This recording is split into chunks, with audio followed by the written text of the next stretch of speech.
Okay, great morning. It is, what is today? Thursday, the 21st. So what we're going to do this morning is going to pull one from the Queen of the Moon Oracle, the Sacred Destiny, and Alqui. And for those that asked, I had somebody ask again, here is the Mr. Max in all his furry glory. He's so Mr. Max. Yes, he says, I love the mama. Okay, so this is the totality of Mr. Max. And right now he's looking, he says, I'm not looking at you, mama. He is so woolly. He's a Yorkie poo. So the poodle in him, when his fur starts getting too long, it starts to curl. So it doesn't matter how many times I brush him, it'll come out like this. Yes, my little fella, my fuzzy fella. Oh, he needs to be groomed so bad. Anyway, let's see what we have today for Mr. Max. Yeah, she's not taking any grooming appointments until June. She is booked. And everybody's dogs are like this. It just takes her forever. So let's look and see what we have for the morning. What is the pointing of the morning going to be? First up is Blanche, she who brings light. Light, serenity, a beacon. These cards are so lovely. So feminine. Even the backs of them, I love them. Look at that. She who brings light.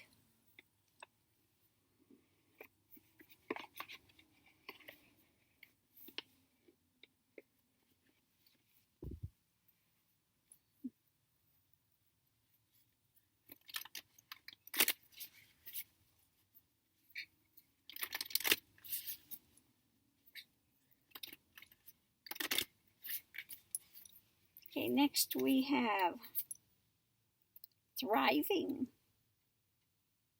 It's a very cool card. I like the pink trees. Thriving.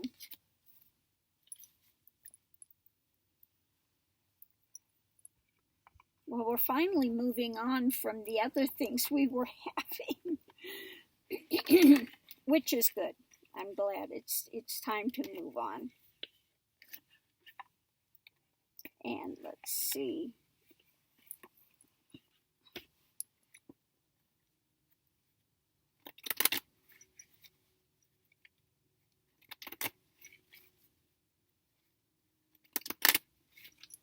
And last but not least, we have Acceptance. Acceptance.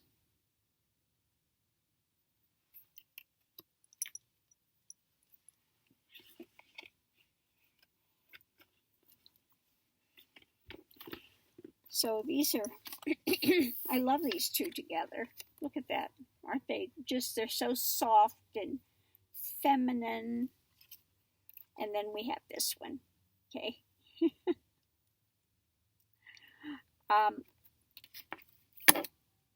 Acceptance. Thriving. And she who brings light. Light, serenity, and a beacon. Okay, so for those that are going towards the light, which I think most of the people on this channel are, if not all, going towards the light, okay, you take your path step by step. And the more you open to it, the more light you will get. Okay, so you have to be also open for acceptance. Now this is... You see this at our fingertips, the energy. Okay, everything is made of energy. And if you really want to walk the path to the end of the path, which is a still mind, absolutely knowing what is this creator that makes creation, okay? Not just knowing about it like a book learning, but actually having the experience of not only becoming one with it, but basically dissolving. It's like the the one that they talk about where the drop goes into the ocean. The drop, is the water. It's always been water, as is the ocean. Okay, but there is such an expansion at that point. And to get to that point, you have to, again, the energy starts to awaken.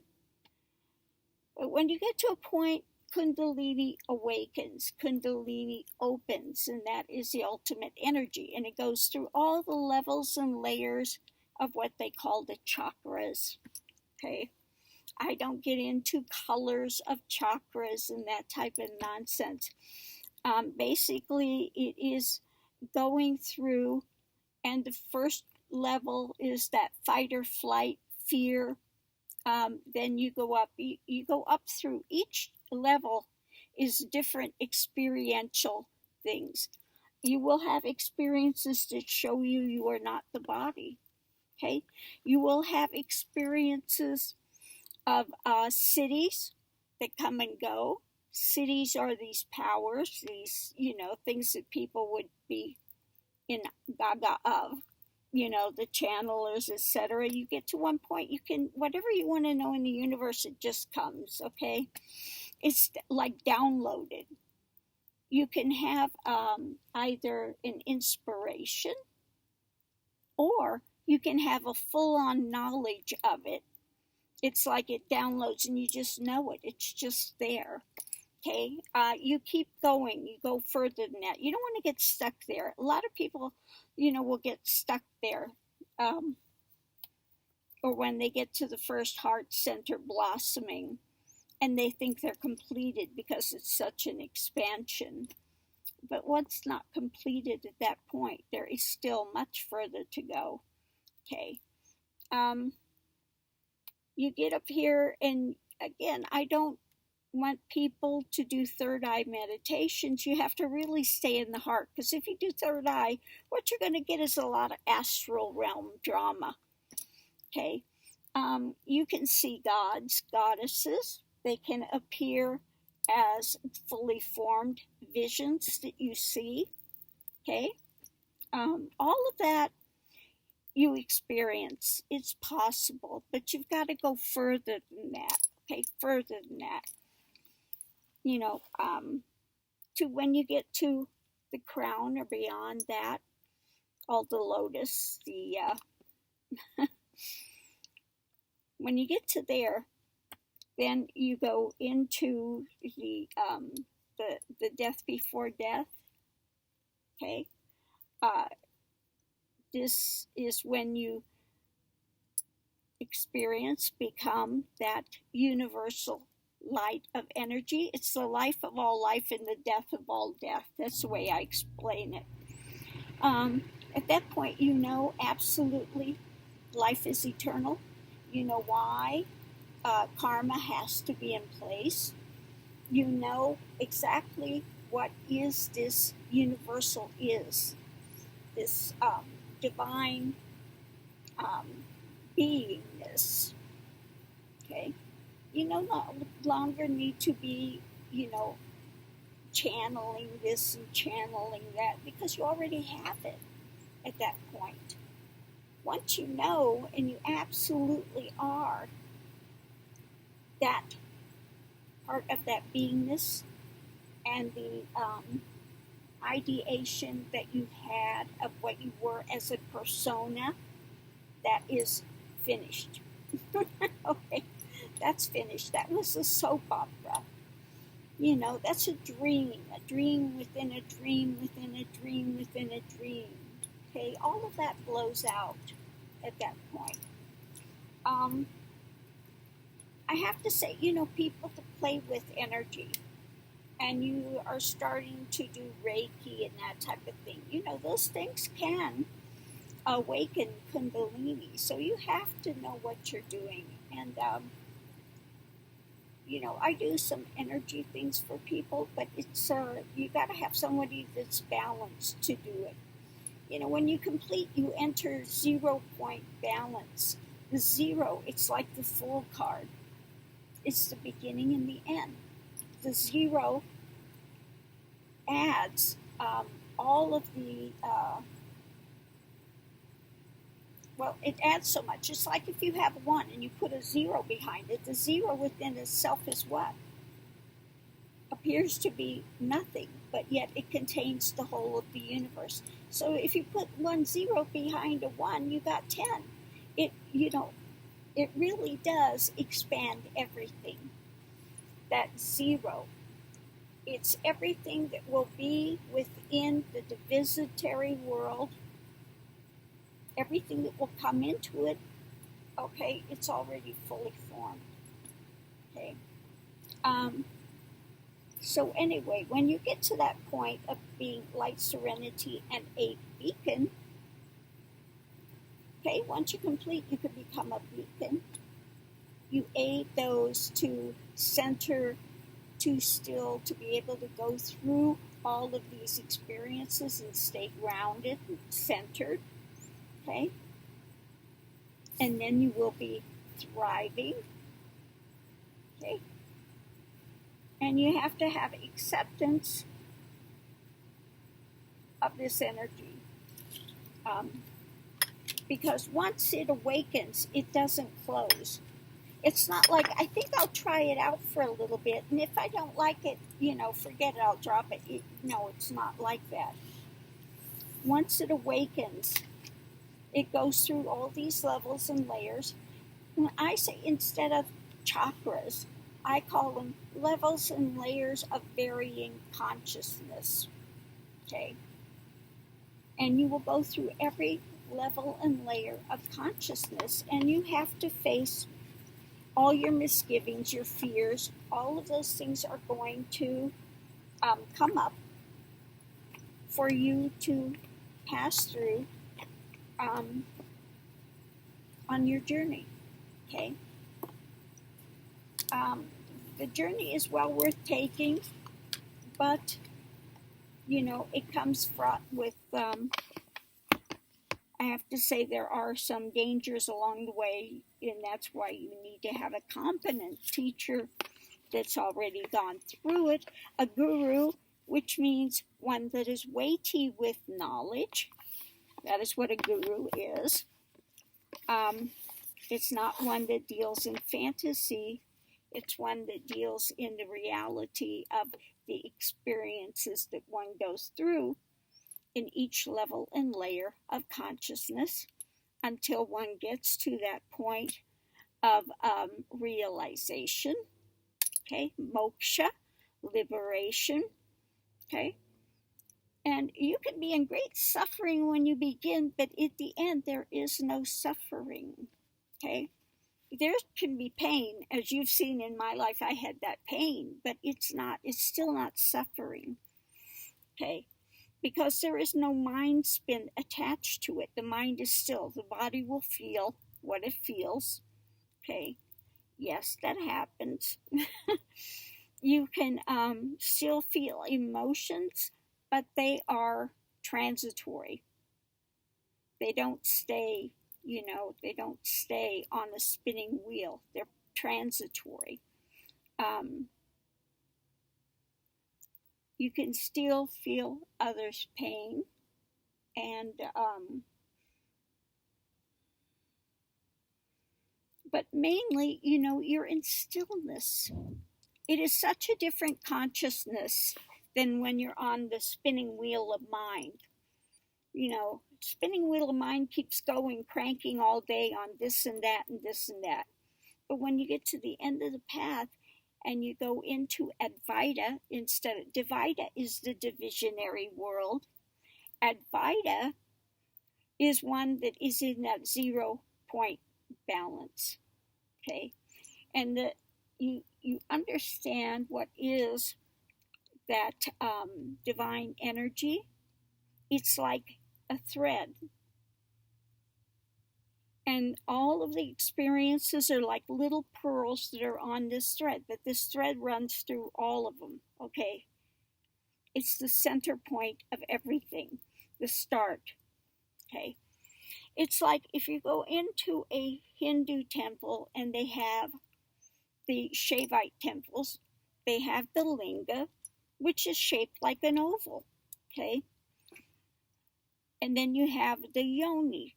The yoni is representing that divine energy, the Shakti, the movement, and everything has to come from that still point of that zero, which is empty within itself. But I say it's not a void. People think of void, they think devoid. It's not. It's pregnant with everything that will ever come into the experience of Shakti, which creates the divisionary. Okay? So, again, when you get to this absolute, or you want to know that divine is, whether you call it God or you call it, it's like the threefold in Christianity. It's spirit. So it is the divine spirit. Okay. You can call it Pada Brahman, that which is before the creator. Brahman is like the creator. It's before the creator. Okay. You have the picture of, also in the Hinduism, you have Shiva, which is prone. Now Shiva is that which is unmoving, okay? And then you have Shakti, and her feet are always touching Shiva. So the energy comes up from that divine 0 point balance into Shakti, into manifestation. Okay, that's what it's representing. People that say the linga is a penis, they don't know what they're talking about. Okay, it's not a penis, okay? Oh my God. You look at these things and you hear me, you're going, oh, no, that's not what it represents, okay? If you had to equate it with the male anatomy, you would have to say it would be like a testes, okay? Because it's got the pregnant void, it's prior to creation. So it's all of the little eggs, all of the little things that are going to come into creation are there, and then they come through the yoni as creation. So if you want to put it like that, like a birth story or a human experience that you can kind of relate it to, that's what it would be. Okay?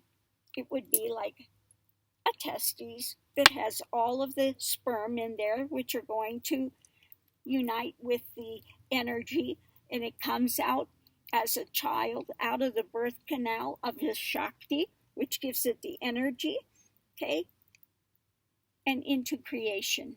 Okay, so if you wanted to put it like that, that's what it would be like. Okay, but everything comes from that 0, which apparently, holds nothing and everything at the same time. Okay. When I lived in Rishikesh,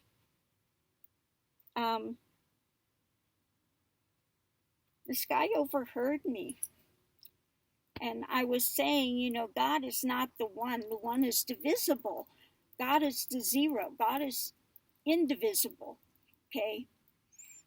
And he heard me and he came over and he understood that because he is a great maths professor. He's written a paper that only 15 people in the world would understand. That's where his math. He thinks in equations. Okay, he thinks in equations. So that was really interesting. And I told him he should do a thing of himself equated. He said, no, I'm afraid of what I'd find. But I can't imagine somebody that thinks in equations, but he understood what I was saying. He was like,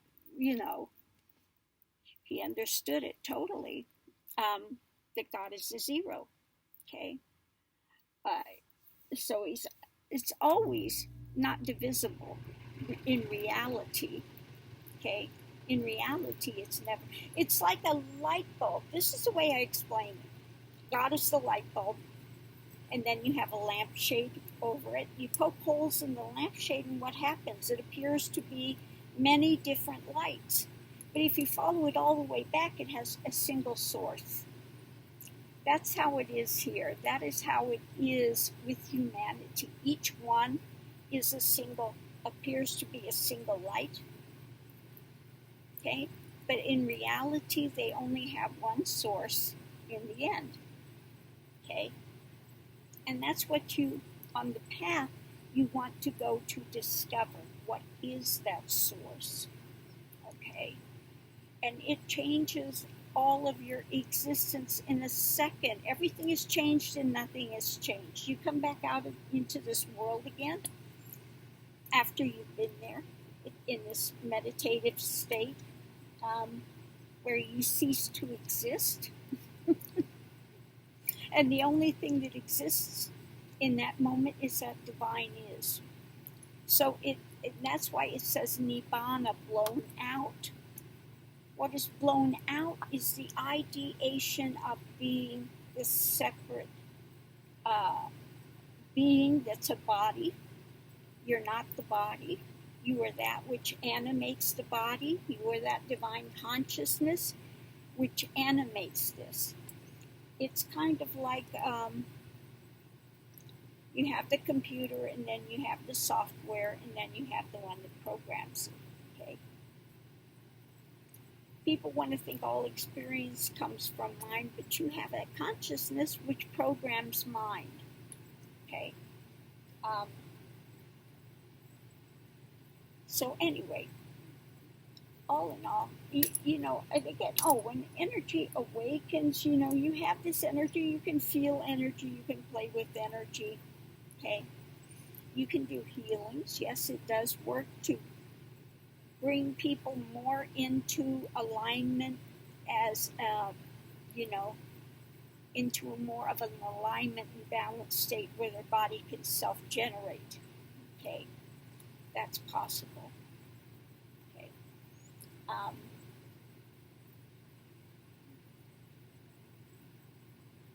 Yeah, and everything is energy. Okay. Doesn't mean the path is going to be easy, because when, again, you go through fight or flight, you go through this ideation of personalized identity, you go through this heart expansion, then you go through the throat, and which is what you are speaking. That what you are speaking is so important, because everything you are speaking is putting this energy out. Okay, and then the mental. What is it? The mental, and then you go into the spirit and the divine after that. Okay. And then after all of that, you come back into the world, but it's into a whole different experience of the world than what was there when you are in that mind of looping mind. Okay, like being on a hamster wheel, running. Sometimes you feel like you're running, and you're going nowhere. Okay. And like I said, people go into the channeling and stuff, and that's okay for a time. But really, these things can be known internally without channeling. Okay? Channeling is being like a radio. You're a radio. You don't have the direct knowledge, but you're a radio. Why not go forward to get the direct knowledge yourself? Okay? And, so that blows out all the channeling type of stuff as well. Now, we do have some, if you're interested in that path, John Kabat-Zinn has a book. I think it's Wherever You Go, There You Are. I'll have to look at it. I don't know if people can see my description, Let me know if you see well, you should be able to see that. Wherever you go, there you are. It's a good starting point of how to become in the moment. You can't keep projecting outward nor living in the past. You have to come to the moment, in the present, and to more stillness. Now you have people like Eckhart Tolle, and some people are so taken in by Eckhart Tolle, but I can tell you, I've seen him. I've been there up in when I lived in India. He was up there giving a talk, and when he talks and he gives those lectures and stuff, it's a bit how do I want to say it? Contrived. There's a lot of people in the room. When you get a lot of people together and they're all, wanting to have a spiritual experience, there's a lot of energy there. That's a natural happening. And then when he speaks, he always speaks so quiet. So you're really straining to hear what he is saying. And the satsang sellers, I call them satsang sellers, they always talk like this, and it's contrived. It's a contrived thing. Now, what Eckhart Tolle was saying that, when he's done giving his talk, he goes back in the room, he doesn't talk to anybody. Because if he talks to somebody, he's going to wear the hats again, which is telling me his experience is not completed. When it's completed, it doesn't matter what you're going in and doing, the mind is still, that you don't go back into that, and you talk normally again. You talk normally again. Although I have to say, when you first complete, when you come out of it, it's very difficult to talk with anyone. You have to relearn the speech of Dvaita.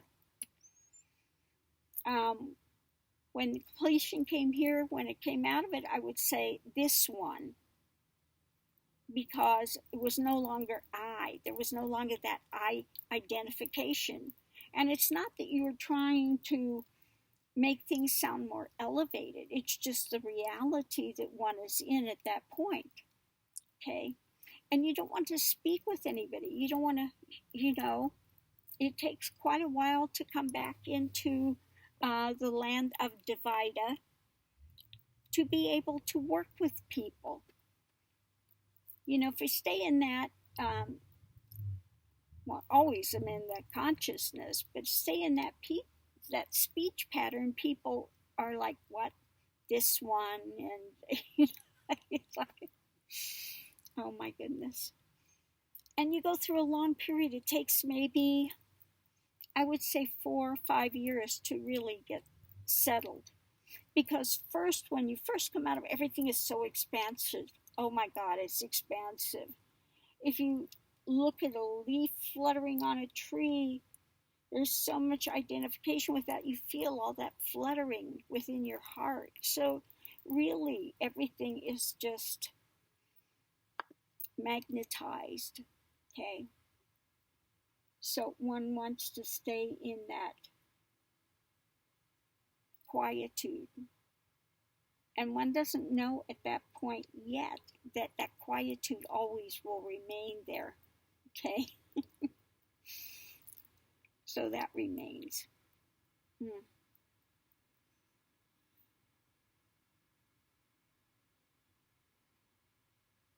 And that's why, on the path that I teach with my students, all my students are Kundalini active. If they're not, when they get there, they become Kundalini active pretty quickly. The practices that I give out are to bring one to that expansion first, and then cutting through the levels and the layers of the things that one has to cut through.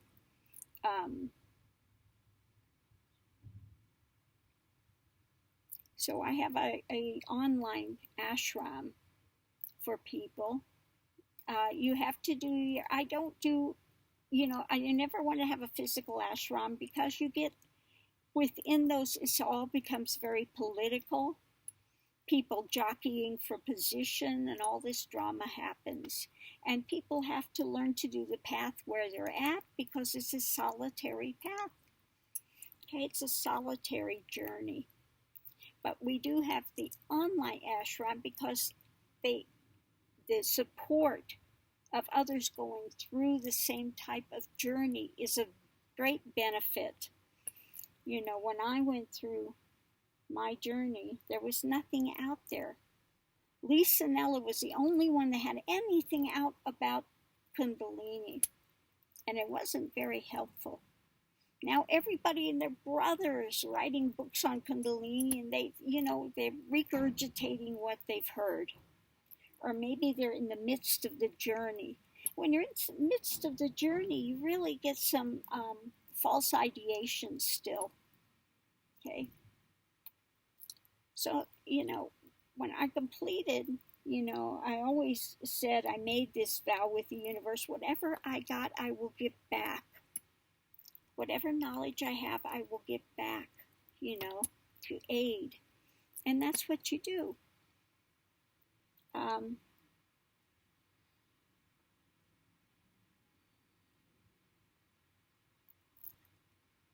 So, want to see people complete. Now, most people say they want realization, they want liberation, they want moksha. But when they find out what it entails, that you lose that sense of persona, they go, no, When I tell them you have to go through that death experience first, some will get to that point. They go, no, I'm really going to die. I said, what did I tell you? So you try to give them the thing, but then they're hedging their bet, not really believing it sometimes. And then they find out to their amazement that what you said was the truth. Anyway, if there are any of those here that are going through the Kundalini journey, I do have a book out that's called Kundalini From Hell to Heaven. You can get it on Amazon quite easily. It's not really a biography, but it speaks to the experiences and the things that one goes through on that journey. Okay.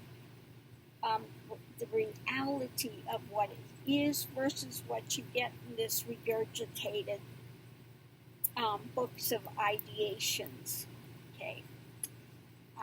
You can't really speak to the journey unless you've gone through it. And the journey for me was 40 plus years in this lifetime, plus many lifetimes before. It's a long process, what can I tell you? But it's well worth the journey. Definitely well worth the journey. And when you complete, you're free of all the drama that really has driven one's life. Okay. Now, not everyone is going to choose to be a teacher, and people find out that it's not this grand thing that people think it will be, It can be a thankless job sometimes, I'm telling you.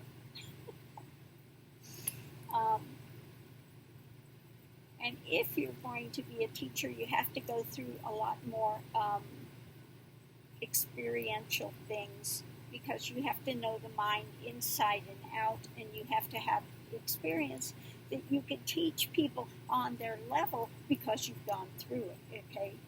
You can't teach something you don't know. And you only know by doing the journey and going through that, then you get the wisdom. Otherwise, you have maybe known about. Knowing about and knowing wisdom are two different things, okay?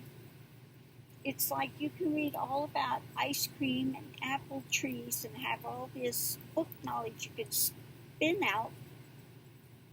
But if you've never tasted ice cream or an apple, you don't have the wisdom, the knowledge. Once you taste them, okay, ball game over.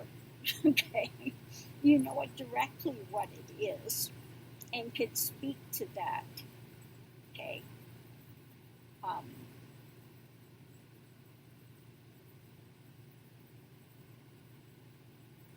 Yeah, and as far as channeling, people can channel all sorts of things. Some of them can sound good in the beginning, but they are, they are not, just because something's disembodied doesn't mean that it has more knowledge. Okay, so you have to be very careful with that, with what you're pulling in and channeling. Okay.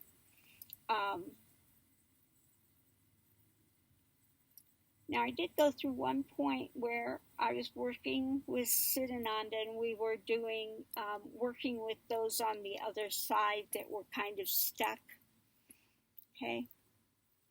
And I would have sometimes, a negative spiritual energy wanting to try to come in and disrupt and put out false things. So the thing that I always used and always worked is these negative spirits will not bow to the light. They will not bow to the light of truth. They absolutely will not do it. So if you are working with those, find out, do you bow to the light of God? Do you bow to the light of truth? They won't do it. Okay. And then there are some mantra things you can do that, as well. Get rid of them very quickly, like boom, boom, boom, boom. But yeah, I don't give those out publicly. But you can say, do you bow to the light of truth? Do you bow to God? Do you bow to the light of truth? And again, they won't do it. Okay.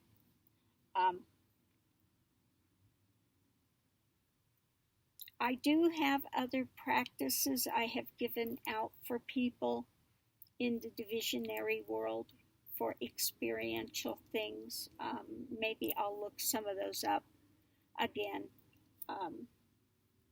and put some of those out. There's also another book that somebody that's been, was on my path that he's put out. I think it's about Guru Swami Ji. I think that's what he has it put out as, which is my spiritual title, Swami Ji. It's kind of a play on words. G is J-I is an honorific. G is my name. Okay. I don't need an honorific behind my name. And Swami means Lord, Lord of your path, Lord of the, that you're getting a handle on your path, that you know something. You should know something if you have the name of a Swami. It's not an actual name. It's a, like a title. Like Guru. Guru should be someone weighty with knowledge, heavy with knowledge, weighty with knowledge is what it means. And Swami means Lord. Okay, Lord.